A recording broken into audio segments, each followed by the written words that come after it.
প্রিয় দর্শক, ফেসবুকের নাম পরিবর্তন করার জন্য আমি সরাসরি চলে যাব আমার ফেসবুক অ্যাকাউন্টের ভিতরে। আমি এই থ্রি লাইন মেনুতে ক্লিক করব। আমি এই সেটিং অ্যান্ড প্রাইভেসি এই অপশনে ক্লিক করব। আমি এই সেটিংসে ক্লিক করব। আমি see more in account centre এই অপশনে ক্লিক করব। প্রোফাইলস অ্যান্ড পার্সোনাল ডিটেলস এই অপশনে ক্লিক করব। তারপরে ফেসবুক প্রোফাইলস এই অপশনে ক্লিক করব।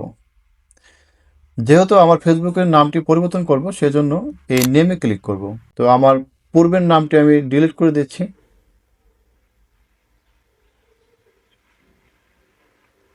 নাম বসানো কমপ্লিট হয়ে গেলে আমি একদম নিচের দিকে চলে আসবো। নিচের দিকে দেখবো রিভিউ চেঞ্জ নামে একটি অপশন রয়েছে, আমি এই রিভিউ চেঞ্জে ক্লিক করব। সেভ চেঞ্জেস নামে একটি অপশন রয়েছে, আমি এই সেভ চেঞ্জেস এই অপশনে ক্লিক করব। সেভ চেঞ্জে ক্লিক করার পর নেম আপডেট সাকসেসফুলি, এর মানে হচ্ছে আমি যে নতুন নামটি দিয়েছি সেই নামটি অলরেডি পরিবর্তন হয়ে গেছে।